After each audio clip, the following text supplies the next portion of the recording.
오늘은 높이 제한에 대해서 얘기를 하겠습니다. 높이 제한. 우리가 건축물 하나를 짓더라도 이 높이를 제한하는 사항들이 있습니다. 그래서 높이를 제한하는 방식 중에 이 용적률도 높이 제한 방식이 될 수 있고요. 용적률. 이거는 뭐 높이 제한에 적극적이진 않습니다. 그래서 뭐 용적률 건폐율을 최소로 하고 건물을 높게 지을 수가 있죠. 이런 거는 이제 공사비나 이런 부분에서 현실적인 부분에서 이제 제한이 걸리기 때문에 이게 높이 제한으로 갈 수 있고요. 그리고 가로구역별로 높이가 제한되어 있는 지역들이 있습니다. 강남 일대가 그렇고요. 가로구역별 높이 제한에 따라서 강남 뭐 대로변은 뭐 80m라든가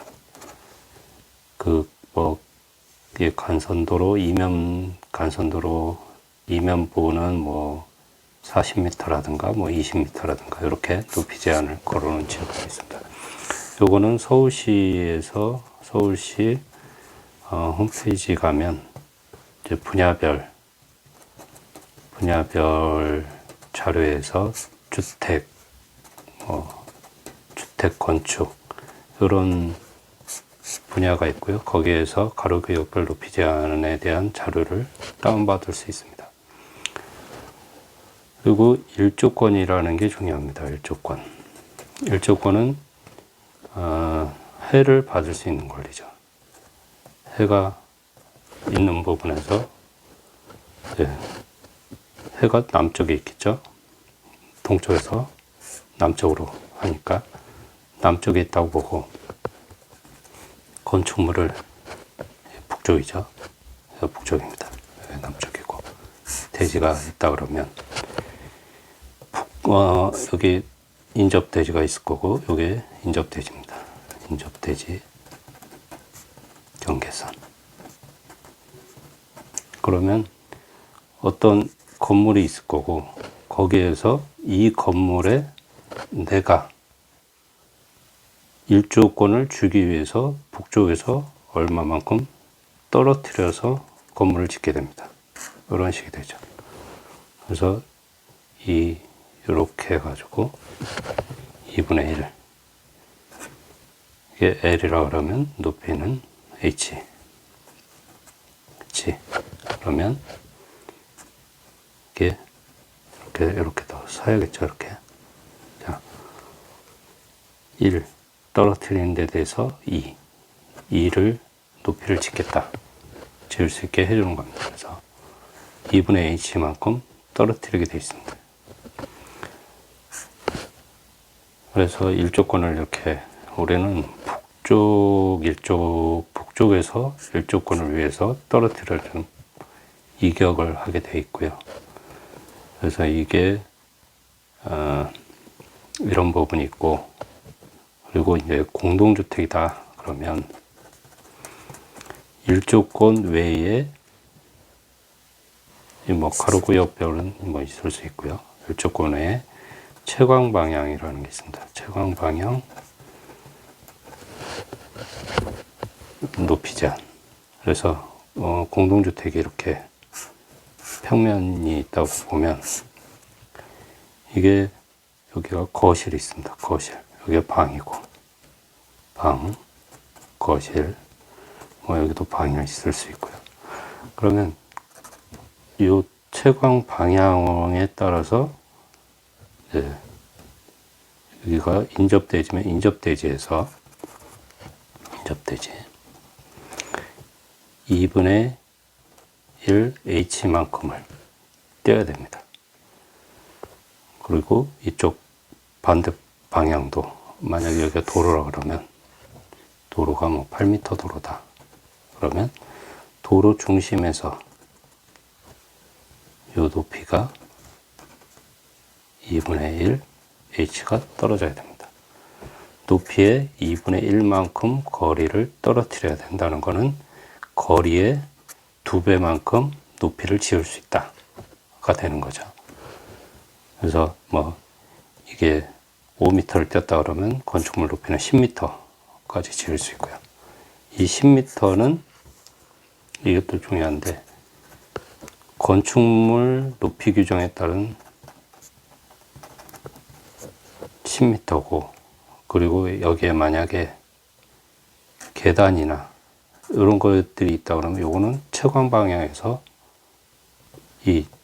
보질 않습니다. 그리고 측벽일 경우에도 이것도 측벽은 구조벽이 보통 되기 때문에 여기에 계고부를 둘 수가 없고요. 계고부가 만약에 뭐 어느 일정 부분 이하다 그러면 제가 정확한 치수가 생각이 안 나는데 일정 부분 이하다 그러면 측벽으로 인정을 받습니다. 그래서 그런 부분은 이제 그 채광 방향 높이 제한에 해당이 안 되겠습니다. 그리고 이 일조권에서는 오히려 만약에 채광 방향과 일조권이 같이 적용이 된다 하면 이쪽도 일조권이다. 이게 북쪽입니다. 그러면 이 계단 높이도 일조권에는 해당이 됩니다. 그래서 계단의 높이가 만약에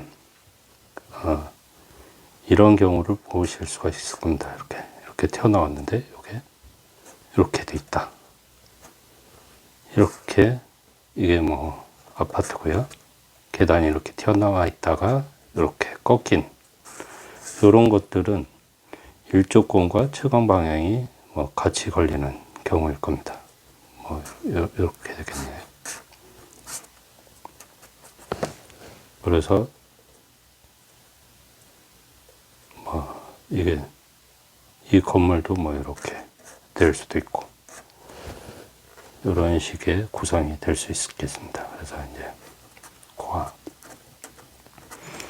계단실은 채광 방향에는 해당이 안 되지만 일조권에는 해당이 된다 하는 거를 알고 계시면 될 것 같고요.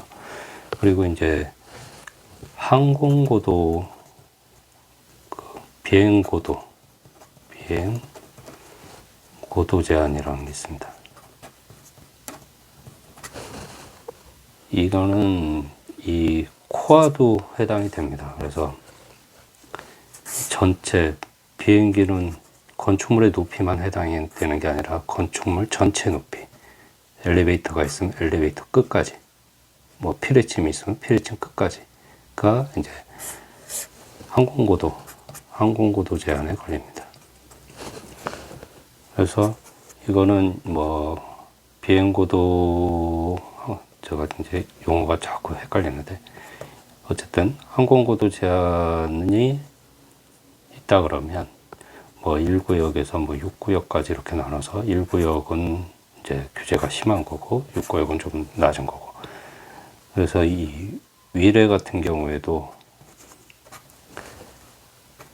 제가 예전에 위례 설계를 할 때 이게 서울공항 있죠. 이게 성남에 위치한 공항인데 이 공항의 항공고도 때문에 제한을 받아서 이 성남이 이렇게 있으면 성남, 그리고 여기는 서울 이렇게 경계가 있으면 이게 비행장이 이렇게 있고 비행할 줄로는 1구역입니다.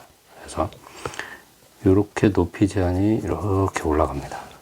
그래서 이 성남하고 가까운 구역은 요만큼 높이를 올릴 수 있고 좀 더 먼 구역은 이만큼 올릴 수 있고 서울 저쪽은 이만큼 올릴 수 있고 뭐 이렇게 되고, 여기에 롯데타워가 있었죠. 롯데타워, 제2롯데월드가 있었는데 이게 이 활주로변 이 비행고도 때문에 허가가 안 났었습니다. 근데 요거를 살짝 틀어가지고 요게 허가가 나게 됐죠. 이렇게 높게.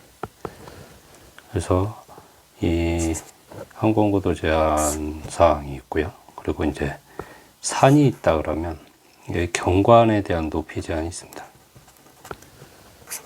경관 이제 고도